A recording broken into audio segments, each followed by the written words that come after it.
What's up? It's Tom. Thanks for clicking on this video. Another system recap coming your way. But first, Jamie Cameron, my collaborator at Limestone Pipeline, broke the news this morning that Kaelen Culpepper has been called up and is going to join the Twins to make his major league debut. Boy, who could have seen this coming on today? How could someone actually predict that?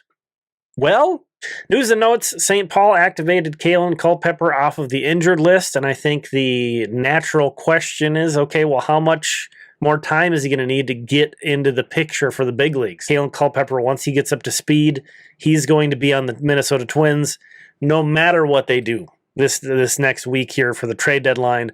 2 weeks. 2 weeks is what I'm expecting. Maybe August 7th is I think around where that puts us, but the Twins are in Milwaukee that weekend. So if they wanted him to kind of debut at home, that would be August 10th, which is a home series against Baltimore, starting a homestand. So that could be fun too. So I don't think it's going to be too long before we see Kaelen Culpepper on the Twins. You know, this is complete speculation, to be clear, but if you're wondering what I envision the future to hold for Culpepper, it's basically this is like a rehab assignment with the Saints is how I view it. And he just needs a couple weeks to get up and rolling again. August 7th. You heard it here first, people. Shout out to frequent commenter Patrick P, though, for kind of calling that hedge and saying, actually, a road debut for Kaelen Culpepper would be less pressure. So he sniffed that one out too. So, you know, I hope I'm bringing good information in these videos, but a lot of you guys bring a lot of good comments and interesting topics to discuss as well. So, you know, if you hang on and watch a lot of these, check out the comments as well. You don't hear people say that often on the internet these days. But, I mean, hey, you know, that was a good conversation about Kaelen Culpepper potentially debuting. Let's see if I can go 2 for 2, and let's discuss Walker Jenkins. When might Walker Jenkins debut? You know, it's kind of a tough thing to forecast. And, you know, Culpepper, I feel like, was a little bit easier because it felt to me like he was in control of his own destiny. Kind of like the tracks had been already set with Brooksley having moved to third. It wasn't going to take much to get Culpepper on the team. And how I said it was coming back from the injured list. I kind of just considered that like he was having a rehab assignment, and that as soon as that rehab assignment was done, he was going to be on the Twins. Now with Jenkins, it's a more complicated picture. They haven't really made room for him. You know, Byron Buxton's going to be back hopefully soon, which will kind of cloud that outfield picture even more. But like I said with Kaelen Culpepper, I'll say it again with Walker Jenkins. He's going to debut. He's going to debut on the Twins, and it doesn't matter anything else. Obviously, an injury would help that path. But my prediction is that we will see Walker Jenkins get called up on August 24th. So still a little bit of ways. But that's the date I'm landing on, August 24th. Unless something, you know, an injury happens or something kind of unexpected happens.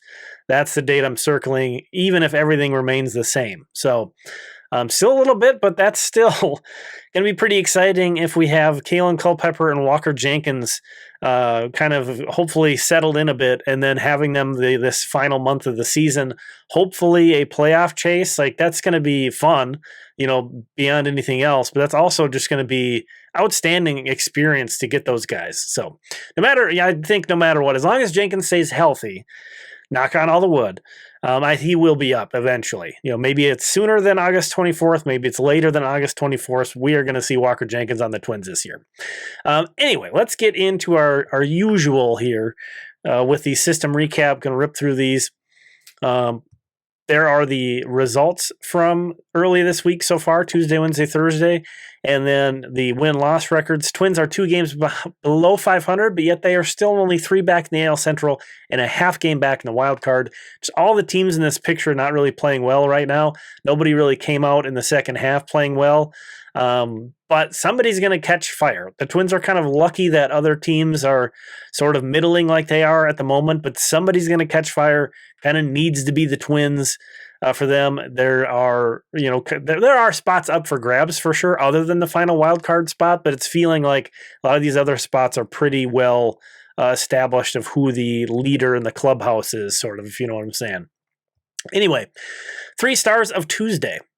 Third star is Preston Johnson, pitcher for Wichita, went 4 shutout innings with 5 strikeouts. Second star, Ben Ross, who I kind of shouted out toward the end of last video, 3 for 4 with a home run. Guy was just really getting it done. A very consistently productive season for him, and playing all over, was at third base on Tuesday. But first star, Gabriel Gonzalez, who DH'd for the Saints, 3 for 5 with a double and a home run for them. His first star of the season, believe it or not, for Gabriel Gonzalez. Unfortunately, he was involved in a collision while playing first base yesterday and had to exit. So it looked like he definitely got hit in the head. I'm not sure where, but he was bleeding. Rough. Hopefully worry about concussion, but hopefully he's all right and we see him back on the field before too long. Tuesday, honorable mentions: Kaelen Culpepper, Walker Jenkins. Wow. Speak of them. Both of them with 3-hit games on Tuesday. Khadim Diaw, who's going to show up a ton in this video today, 2 for 5 with a home run. Colton Smith, who pitched well for the Colonels, and Eric Hammond getting it done for Fort Myers. 3 stars of Wednesday. Moving on here, third star, Graham Brown, 1 for 4 with a grand slam for Wichita. That was the go-ahead grand slam as well, and Wichita ended up winning by a run. So a huge pressure moment, putting them up late in the game. Second star, Khadim Diaw, again, he's going to show up all over the place here. 2 for 3 with 2 walks, 3 stolen bases. 2 hits, 2 walks, 3 stolen bases for Khadim Diaw. I don't think it's all that likely that he sticks behind the plate, but I'm still as into him as I am anyway. I think I had him 14th or 15th on my updated prospect list that just came out a couple days ago. And that is even with taking into account that I think catcher is kind of a long shot. This guy's a really good athlete. I've been saying like center field is a pie in the sky dream, and he's probably going to be a corner outfielder. I'm maybe coming around to him potentially being able to play center field in the big leagues. Tough to scout defense though in the minors. There's a lot to try to keep track of, and so many guys to try to watch, and not that many balls put into play to a particular position. You might set out to really get looks at a guy and try to catch every half inning that they're in the field and not see a single ball hit at a guy. But main point being is that I don't think he's not totally dependent on sticking behind the plate. I'm pretty impressed, and he's still pretty raw. So, he might really bust out, and that could be super exciting. Just a really fun pick for them to bring into the system. First star, though, Ryan Gallagher. My goodness, 6 innings of 1-run ball, 9 strikeouts. Since the All-Star break, he has a 2.49 ERA, a 1.02 whip, and a 28.6 strikeout percentage. This guy's absolutely pitched himself into the depth pitcher at the big league level. Obviously with, some health questions with Joe Ryan. Doesn't sound like that's too serious. Hopefully he'll just spend the minimum. Zebby Matthews is back up taking his spot, but if things come down to it, and even potentially in the bullpen, Ryan Gallagher is a name in the mix for sure. Do want to call out while we're having this conversation. Yes, the rosters do still expand in September, but it's only 2 spots. Doesn't expand to the full 40 like it used to. It's only 2 spots these days, but Gallagher, who knows? Who knows? Another who knows, guys, is among the honorable mentions, Julian Merriweather. This dude had a very good 2023 in the big leagues with the Cubs and has kind of fallen apart since then. Topped out at 97.8 miles per hour in this outing for the Saints, struck out the side. So he's another big league depth guy to just kind of keep in the back of your mind in the bullpen. Guy with plenty of MLB experience.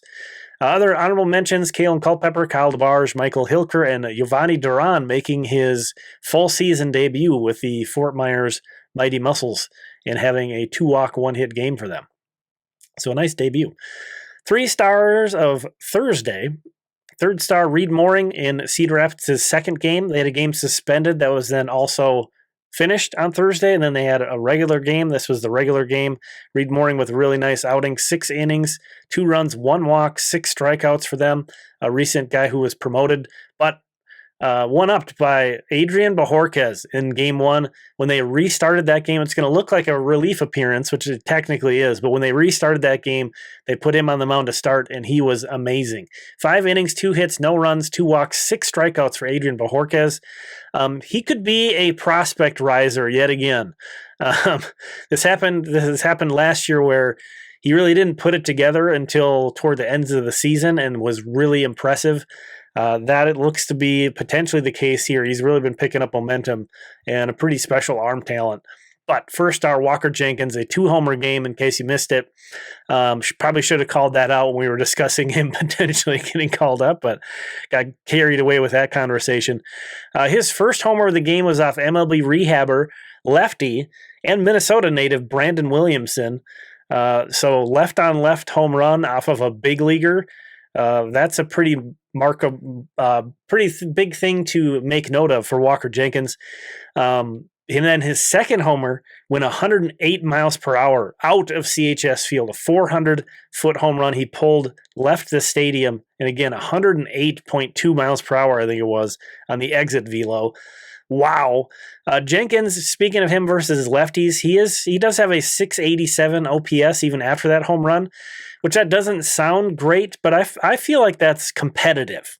That's not, when he gets called up, I should say. I was going to say if, but when he gets called up, you probably can expect him to sit more often than not against lefties. But again, he's been at least competitive in AAA. He's probably going to get beat up in the majors pretty good. But that's like the thing he does the worst. And that's even, once again, as a 21-year-old in AAA, it's still competitive, that OPS versus lefties. Now that home run did help, but everything else, he checks all the boxes. He is ready. If the Twins wanted to go to him, the only question is, do they want to put him into this outfield mix? They are really having problems against left-handed pitching in particular. So, Jenkins isn't really going to help that. I think that's a part of the piece at why Culpepper is coming up. He's definitely going to be the primary shortstop. And then Ryan Kreidler's kind of opened up to be like a center fielder against left-handed pitching, excuse me. If you follow the minors, Kreidler's played all over the place. He's played all over the place a bit for the Twins, but mainly playing shortstop. I don't think a lot of people realize how good of a center fielder Ryan Kreidler is too. He's better than Luke Keeschall. He's better than Cody Clemens, who they've put out there recently. So yeah, it's going to be interesting to see Kaelen Culpepper. There's going to be kind of a domino effect in a good way. Basically Derek Shelton's Rubik's Cube that he can manipulate to get lineups, especially against left-handed pitching, has changed. But yeah, Jenkins going to be in the picture again, does pretty much everything well. I don't think you're going to see him. He should be able to hold his own at the plate in general, but we're not going to see his peak once he comes up this year. This is still a really young guy.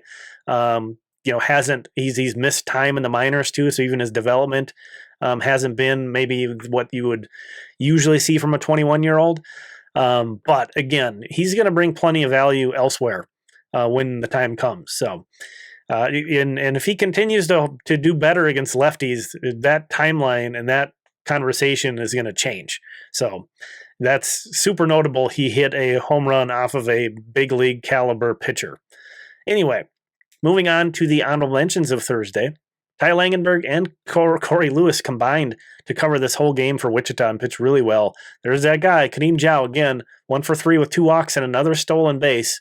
Graham Brown, also the guy who hit that big grand slam, an honorable mention here, and J.P. Smith, the second, homered in both parts of this Cedar Rapids kind of split doubleheader with the suspended game. Recently called up, so those were his first 2 homers for Cedar Rapids. On to the year-to-date star scoreboard. Merrick Houston still way out front despite not having a quiet start to this week. The recent draftees also a quiet start to this week, should call out Von Lackey and Carson Tinney and company. But yeah, Merrick Houston looks like he's just going to run away with Twins Minor League Player of the Year honors. Just an incredible and consistent season from him. You see Ryan Gallagher has pitched his way into the top 10. It's been tough for pitchers to stay in the top 10, but Gallagher's hot streak has pushed him into the top 10. And I think too, his overall numbers are pretty rough because he's been inconsistent, which this kind of star system, I've said it a few times, helps guys kind of get a mulligan, and we're only really focusing on when they do well. So this kind of gives some context of if a guy has bad year-to-date numbers. Yeah, there's definitely, so you can't just totally write that off. There's definitely some inconsistency, but this kind of highlights like when these guys are on, they are on. And Ryan Gallagher, I don't know that he, given his total numbers, I don't know that he could be the Twins minor league pitcher of the year. We'll see if he keeps this up. Merritt Jones is the next guy on this list. He's one of those players tied at 29. He's also definitely in the conversation. A lot of times they do seem to they definitely use prospect status as a weight on those awards. So I wonder if they might just give it to Riley quick at the end of the day. That's a race to follow. As we're getting down to late in the minor league season here, that's definitely a race to follow. I'd be curious to see who ends up taking that award. But anyway, thanks for checking this one out. I appreciate you. Again, check out Limestone Pipeline. We got Jamie Cameron breaking news representing Limestone Pipeline. So much fun. So cool to see that. But I recently shared a 5-minute video of nothing but Von Lackey defensive I should say highlights, game tapes is what I'm calling them, because it's everything. There are some highlights in there, but there's also some bad stuff in there too. But a lot of looks at how he throws, how he blocks pitches in the dirt, how he frames. So if you're really curious about seeing a lot of Von Lackey and only wanting to dedicate 5 or so minutes to it, check out that video on Limestone Pipeline. $4 a month for members. Thanks for checking this one out. I appreciate you. We'll talk again soon.